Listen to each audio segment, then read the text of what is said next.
Hello বন্ধুরা, তোমরা সবাই কেমন আছো? আশা করছি ভালো আছো, সুস্থ আছো। আমরাও ভালো আছি, সুস্থ আছি। তো দেখতে চলেছো একটি নতুন রেসিপি, নতুন একটি রান্না। তো দেখতে থাকো। আমি এখানে একটা মোচা নিয়ে নিয়েছি। এখানে আমি আজকে মোচার ঘন্ট বানাবো, নিরামিষ মোচার ঘন্ট। তো মোচার উপরের অংশটা আমি ছাড়িয়ে নিলাম, নিয়ে দেখো আমি এগুলো কেমনভাবে খুলে নিলাম। দেখতেই পাচ্ছ, খুবই সহজ, খুবই ইজি। এইভাবে ছাড়িয়ে নিতে হবে। এবার এগুলোকে আমি ওই মাঝখানে এখানে একটা ফুল থাকে, ওইটা আমি ফেলে দেব। আর একটা শক্ত ডাঁটি মতো থাকে, ওটা আমি ফেলে দেব। আমি আরও একটা ছাড়িয়ে নিচ্ছি। উপরে একটা সাদা মতো ফুল থাকে, ওটা ফেলে দেব। আর ভিতরে একটা সাদা ডাঁটি মতো থাকে, ওটাকে আমি ফেলে দিলাম। দিয়ে দেখো ছোট ছোট করে কুচি করে নিচ্ছি। তোমরা চাকু দিয়েও করে নিতে পারো, আমি বটি দিয়ে করেছি।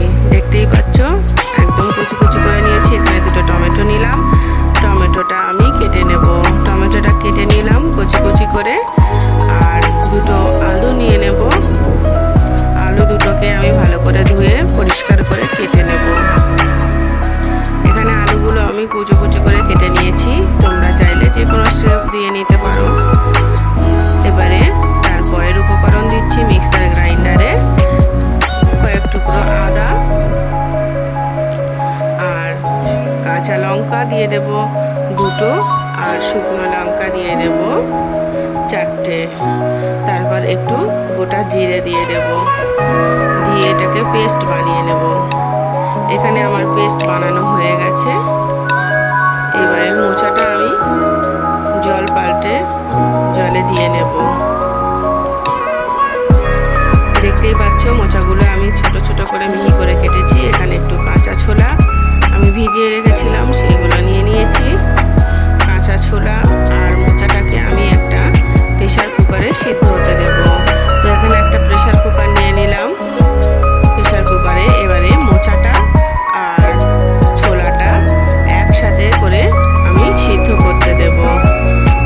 মোচাটা ঢেলে দিলাম, এবার ছোলাটা দিয়ে দিচ্ছি, একসাথে সিদ্ধ করতে দেব। এখানে আমি একটু লবণ দিয়ে নেব আর একটু হলুদ গুঁড়ো দিয়ে নেব।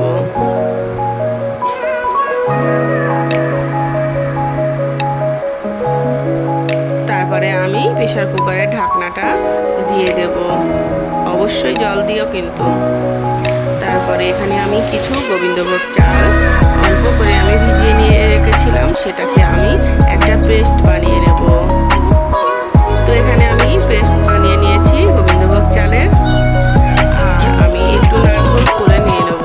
এখানে আমি একটু নারকেল করা নিয়ে নিয়েছি। এবারে মোচা আর ওটা সেদ্ধ হয়ে গেছে ছোলাটা। এবারে আমি ওটাকে কিভাবে ছেঁকে নিচ্ছি দেখতে থাকো। তো আমি এইভাবে ছেঁকে নিয়ে তুলে নিচ্ছি প্রেশার কুকার থেকে। তাতে জলটা ঝরে যাবে আর ঝুরঝুরে হয়ে যাবে। তোমার হয়ে গেল ছাঁকা। এবারে একটা কড়াই বসিয়ে নিলাম, কড়াইটা গরম করে নিলাম। এবারে এখানে একটু আমি সরিষার তেল দিয়ে নেব। সরিষার তেলটা গরম হয়ে আসলে ওখানে আমি দারচিনি, এলাচ আর লবঙ্গ দিয়ে নেব। আমি এখানে দুটো লবঙ্গ আর তিনটে এলাচ আর এক টুকরো দারচিনি দিয়েছি।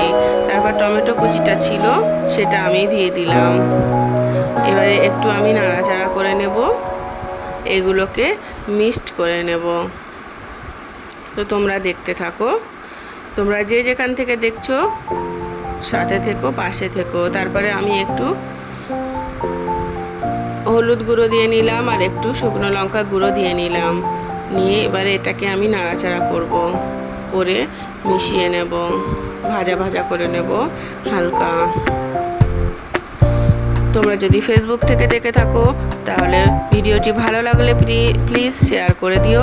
আর যদি ইউটিউব থেকে দেখো সাবস্ক্রাইব করে নিও আর পাশের বেল আইকনটি টিপে রেখো।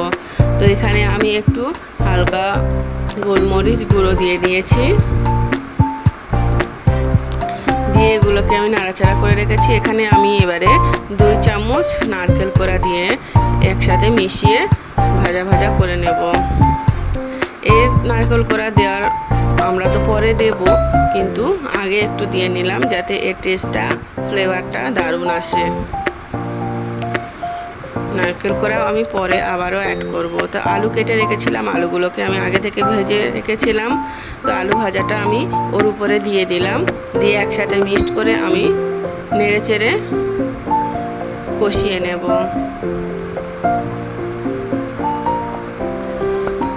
এইভাবে একদিন রান্না করে খেয়ে দেখো, খুবই ভালো লাগবে, সুস্বাদু লাগবে। যারা নিরামিষ তাদের তো খুবই ভালো লাগবে এবং সকলেরই এটা ভালো লাগবে।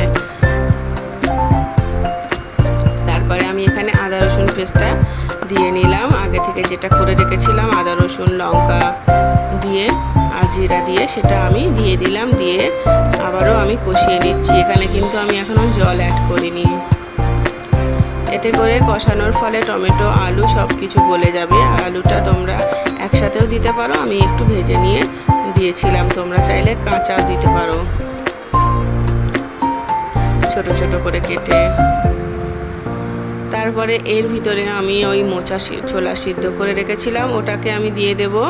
দিয়ে এটাকে আমি নাড়াচাড়া করে মিক্সড করে নেব, নিয়ে কষাতে থাকবো কিছুক্ষণের জন্য। তো দেখতেই পাচ্ছ আমি কষিয়ে নিচ্ছি।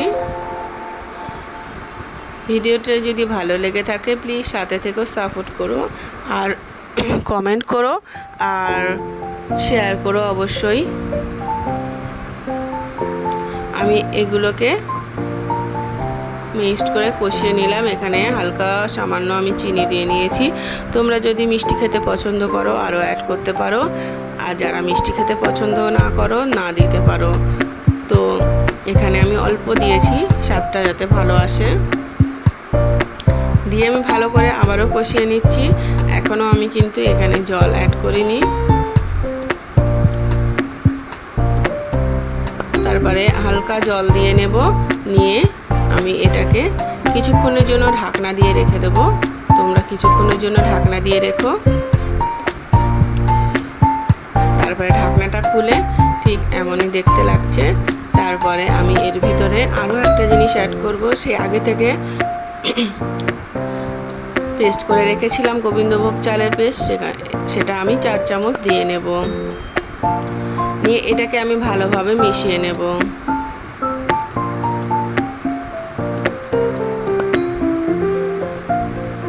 যাতে এর ভিতরে যে জলটা আছে সেটা শুকিয়ে না যায়, এই জন্য চালের পেস্টটা দেওয়া। আর খেতেও দারুণ লাগে। মোচা রান্না করলে একটা শুকনো শুকনো হয়ে আসে, সেটা আর হবে না। তারপরে আমি নারকেল কোড়া আগেও অ্যাড করেছিলাম, এখন আবারও আমি 2 চামচ মতো অ্যাড করছি। করে এটাকে আমি নাড়াচাড়া করে নেব। তোমরা যারা নারকেল কোড়া না দিতে চাও একটু দুধ অ্যাড করতে পারো নারকেলের, তাহলে খেতে ভালো লাগবে। তারপরে আমার লবণ একটু কম ছিল, ওই জন্য শেষের দিকে একটু লবণ আরও একটু আমি অ্যাড করেছি। আর সিদ্ধর সময় তো লবণ আমি দিয়েছিলাম, তো লবণটা দিয়ে নিও। প্রায় হওয়ার দিকে মোচার ঘন্ট। এমনভাবে রেসিপিটা একদিন বানিয়ে ট্রাই করো অবশ্যই। তারপরে একটু গরম মশলা, শাহি গরম মশলা আমি অ্যাড করলাম। অ্যাড করে কিছুক্ষণ আমি নাড়াচাড়া করে তারপরে 2 সেকেন্ড 3 সেকেন্ডের মতো আমি ঢেকে রেখেছিলাম। তারপরে ঢাকনাটা খুলে দেখতেই পাচ্ছ কত সুন্দর লাগছে দেখতে, কত ভালো লাগছে। অবশ্যই টেস্টি হবে। এর উপরে একটু হালকা করে ঘি ছড়িয়ে দিয়ে মিশিয়ে নিয়ে রেডি হয়ে গেল মোচা ছোলা আলুর ঘন্ট। এবারে আমি তুলে নিচ্ছি একটা বোলের ভিতরে। কত সুন্দর এবং টেস্টি হয়েছে, না ট্রাই করলে বুঝতে পারবে না। এইভাবে একদিন বানিয়ে ট্রাই করো, আশা করছি ভালো লাগবে। যদি ভালো লেগে থাকে আমার ভিডিওগুলো তোমরা শেয়ার করো এবং কমেন্টে জানিও। এবারে উপর দিয়ে আমি নারকেল কোড়া আবারও একটু ছড়িয়ে দিচ্ছি, যাতে খাওয়ার সময় গালে নারকেল কোড়া একটু পড়লে ভালো লাগে। তারপরে একটা কাঁচা লঙ্কা দিয়ে দিলাম।